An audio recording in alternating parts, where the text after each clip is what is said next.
January 24th, 2026, Buddha Dhamma, Chapter 13.4, Part 1, Attributes of a Virtuous Friend, page 1324 to page 1334. Part 1, Buddha Dhamma, Section 4, A Worthy Life. Compiled by Somdet Prabuddha Gosaya Acharya. English name, P.A. Payutto. Chapter 13.4, Attributes of a Virtuous Friend, Part 1. The specific attributes of a virtuous friend distinguishing such a person as a righteous person, sapurisa, or a wise person, pandita, are as follows. There are 7 distinguishing qualities, sapurisa dhamma, of a virtuous person. Dhamma nutta, a person, one who knows essential principles and causes. One knows the law of nature. One knows essential teachings, guidelines, and responsibilities, which are the cause for successful, effective action in accord with one's goals. A bhikkhu is familiar with those teachings that he must study and practice, and a ruler knows the righteous principle of leadership and governance. Atta nutta, a person, one who knows objective and effects. One knows the meaning and purpose of specific teachings, codes of practice, duties. One knows the desired fruit of specific action. A bhikkhu knows the meaning and the purpose of those things he studies and practices. He recognizes the good, which is the goal of essential meaning of life. Atta nutta, a person, one who knows oneself. One knows one's own attributes, disposition, action, station, strength, knowledge, skills, abilities, virtues, as they really truly are. This knowledge is conducive to appropriate and effective behavior. A bhikkhu knows his own level of sattha, faith, moral conduct, sila, learning, sutta, generosity, dana, wisdom, panya, and insight, vipassana. Manta nutta, a person, one knows moderation. One knows what is adequate and sufficient. One knows moderation in regard to eating and to spending one's wealth. A bhikkhu knows moderation in regards to receiving the 4 requisites. Kala nutta, a person, one knows time. One knows which time are suitable to perform specific activities. One knows when to study, when to work, and when to rest. Parisa nutta, a person, one knows society. One knows the locality, the meeting places, the community. One knows the manners, moral codes, custom, and other suitable practice in regard to specific communities. Pukala nutta, a person, one knows persons. One knows the difference between people in regards to their dispositions, in regard to their abilities and their virtues. This knowledge helps determine how one relates appropriately to each individual.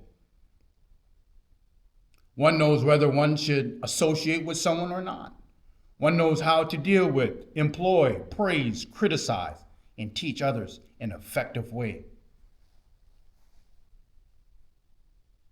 A pandita, a wise person, someone who conducts his or her life in panya, wisdom.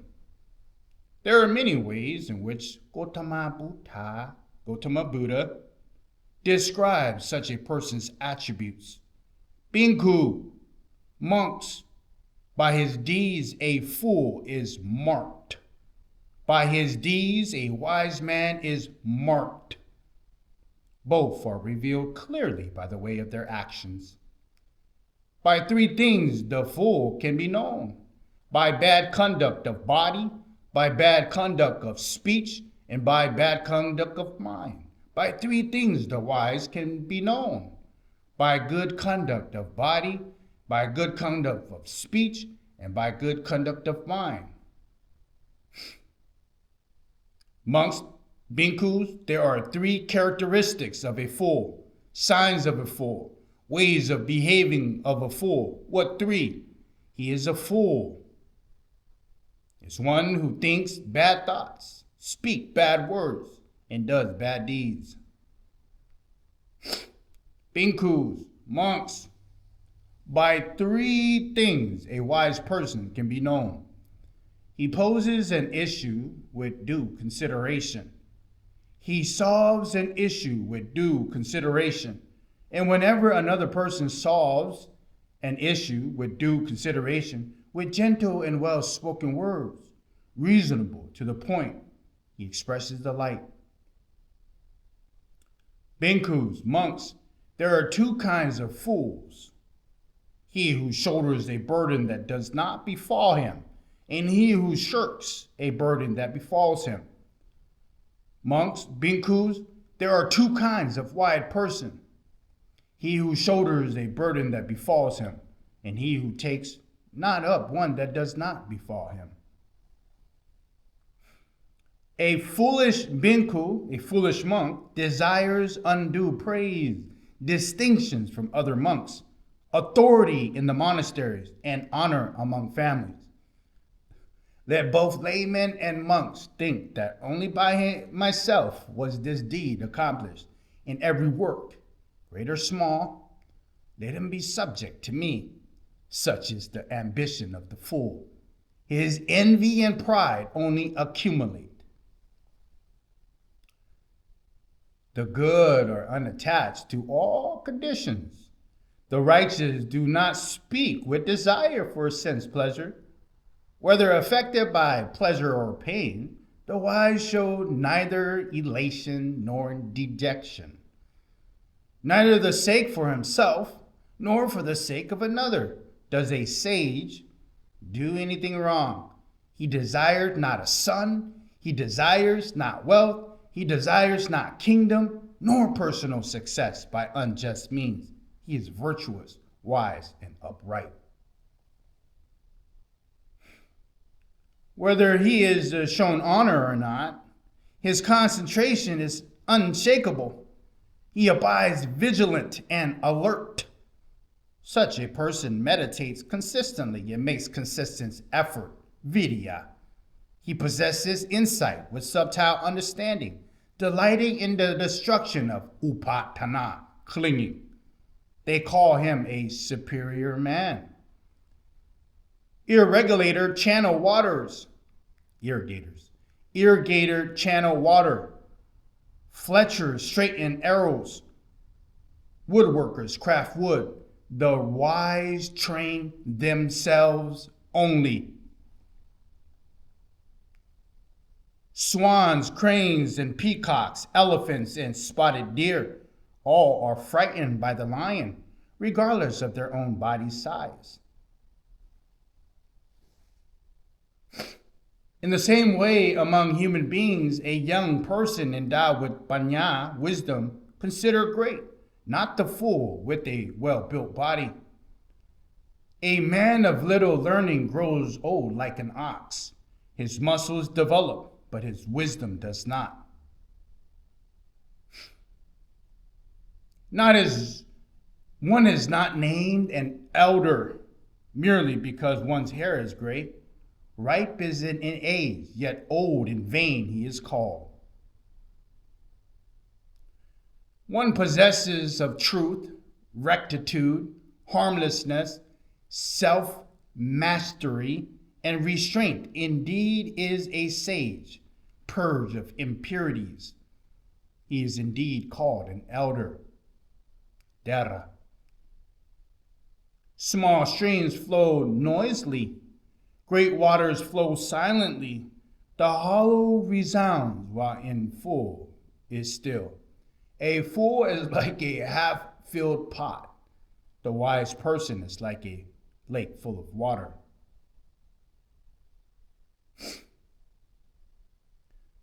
The fool who knows he is a fool is at least a little wise.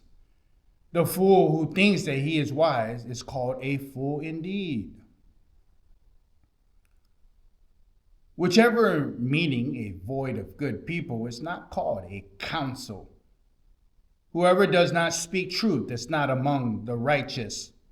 But having abandoned lusts, having abandoned hate, and having abandoned delusion, speaking the truth, one is indeed a superior person. A person who is wise and grateful, faithful and reliable, who associate with virtuous friends, is dedicated to helping those in difficulty. Such a one is called a superior person. Bhikkhus, there are 4 occasions. What for? The occasion when an action is both unpleasant and after it is accomplished, it is unprofitable.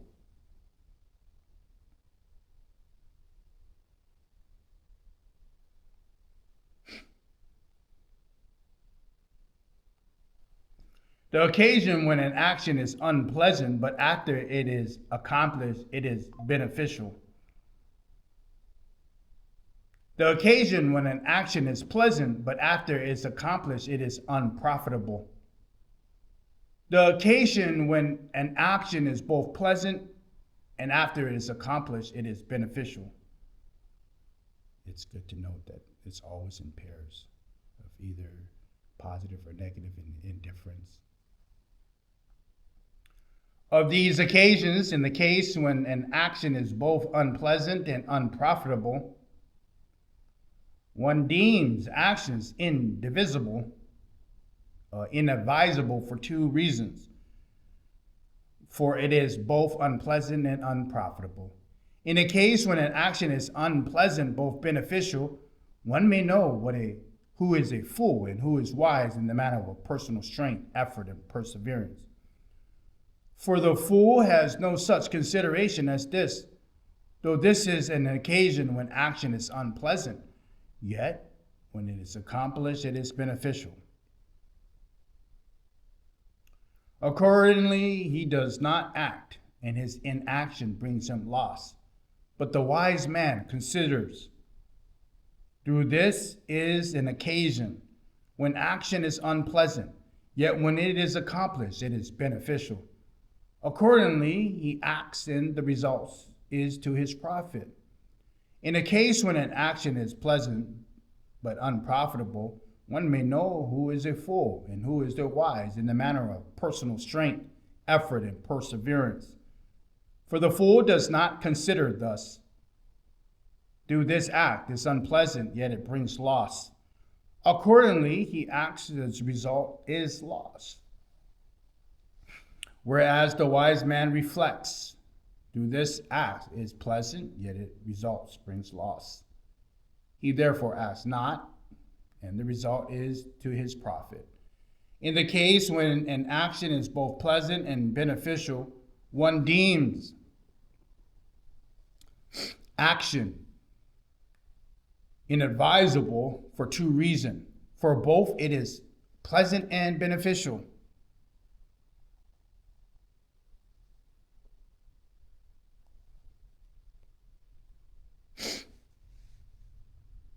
The steadfast one, by attaining the desired goal, is called a person of wisdom. Whoever grows in faith, virtuous conduct, learning, generosity, and wisdom, such a person is righteous, possesses discriminative knowledge, and obtains the true benefits of this world for himself. Monks, by relying on an honest person for blessing, are to be expected. What for? One grows in noble virtue. One grows in noble concentration. One grows in noble wisdom, and one grows in noble liberation.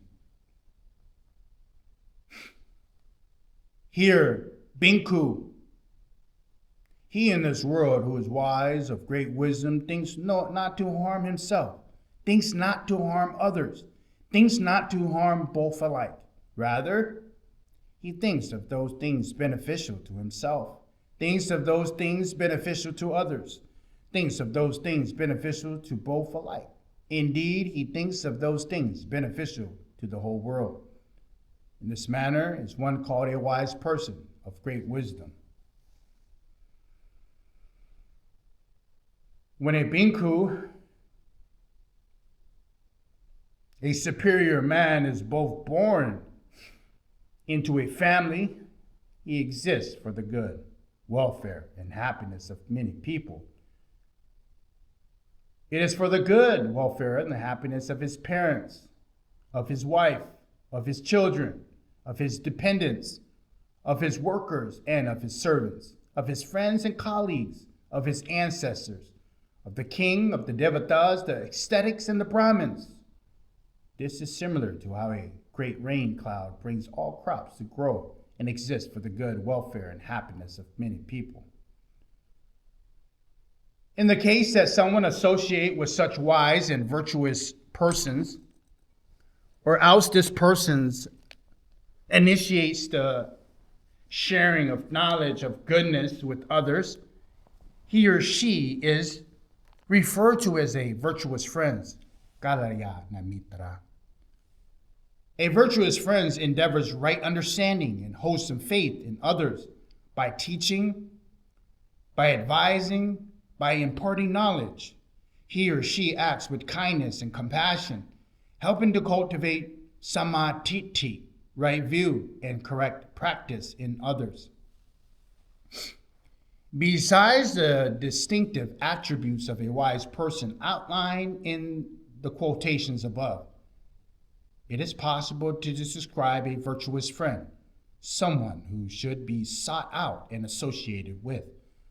By considering the qualities mentioned in the definition of virtuous friendships, kalyana mitrata, virtuous friendships is defined as consorting, associating, and affiliating with, and a devotion to dedication to someone who has faith, sattha, morality, sila, great learning, sutta, generosity, sakka, and wisdom, panya.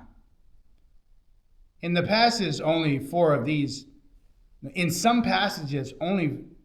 of these qualities are mentioned, excluding learning, sutta, which is considered to be less important than the other 4 factors. Another passage suggests that when one lives in a specific locality, one should associate closely, converse, and consult with people who are endowed with faith, virtue, generosity, and wisdom. One should take these people as role models and emulate their spiritual qualities. A virtuous friend should always possess 7 basic virtues referred to as the quality of a virtuous friend. Kalyana mitra dhamma.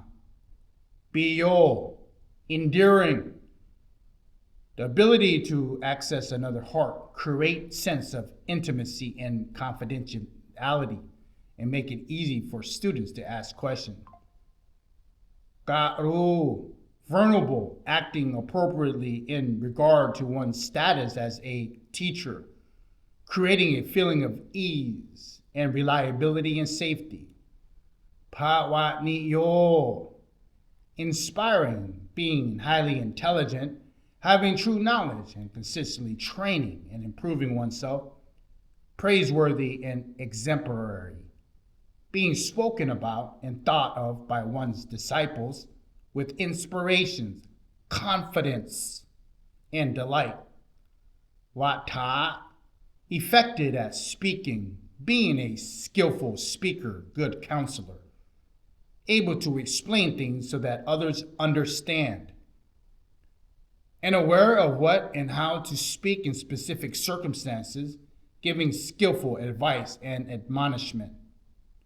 Wachanakamo, a patient listener, ready to listen to the questions and suggestions of others, even those that are trifling, able to endure insults and criticism without getting fed up or losing one's temper.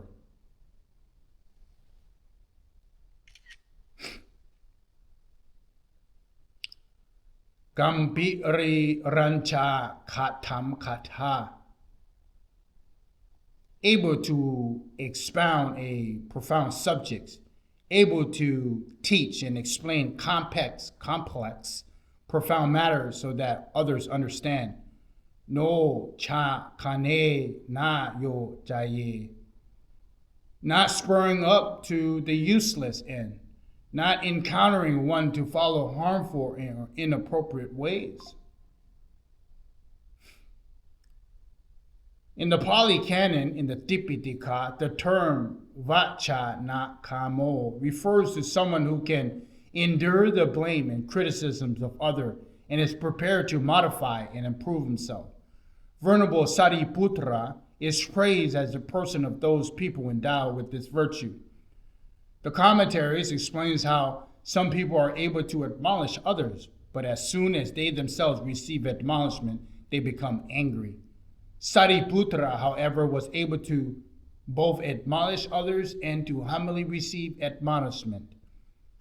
There is a story of 7-year-old novice pointing to Sariputra at about the border of his inner robe was hanging low. Sariputra listened politely and went to set the robe in order. Although the following passages by Gautama Buddha do not explicitly claim to describe the attributes of Akalana Mitra Dhamma, a virtuous friend, the virtues mentioned can be considered as companion qualities of a virtuous friend. Bhikkhus, a monk endowed with 6 qualities is capable of acting for the benefit of welfare of himself and others. What 6? Here are the 6. Bhikkhu is quick to comprehend all wholesome states, recollects the Dhamma teaching that he has heard, contemplates the essential meaning of those recollected teachings. By clearly understanding the meaning, the fundamental principles, he practices correctly.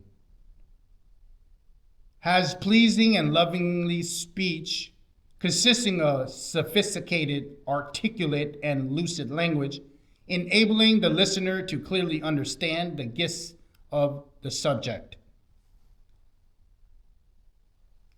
He is able to instruct and rouse encouragement, gladden his companions in the holy life.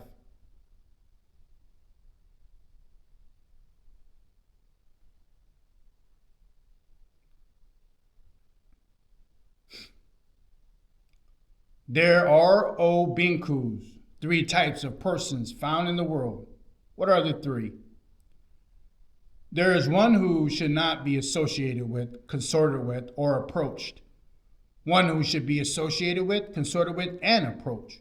One who should not be honored and revered, associated with, consorted with, and approached. Of what nature is the person who should not be associated with, consorted with, and approached? In this case, a certain person is inferior in a way of morality, concentration, and wisdom. Such a person should not be associated with, consorted with, or approached, except out of consideration and compassion. Of what nature is the person who should be associated with, consorted with, and approached? In this case, a certain person is like oneself in respect to morality, concentration, and wisdom. Such a person should be associated with, consorted with, and approached. Why is that? With this idea, as we are equal in morality, concentration, and wisdom, our discussions will be only on morality, concentration, and wisdom. Our discussions will proceed in unison and will lead to our happiness. For this reason, one should associate with, consort with, and approach such a person. Of what nature is the person who should be honored and revered, associated with, consorted with, and approached? In this case, a certain person is superior in way of morality, concentration, and wisdom. Such a person should be honored, revered, and associated with, consorted with, and approached. Why is that? With this idea, in this way I shall complete the body of virtuous conduct, the body of concentration, the body of wisdom that is of yet incomplete, or a way of wisdom is in this respect. I shall sustain the body of virtuous conduct, the body of concentration, the body of wisdom that is complete. For this reason, one should honor and revere, associate with, consort with, and approach such a person. Now I'm going to leave off that part 1 at page 1334 of chapter 13.4. And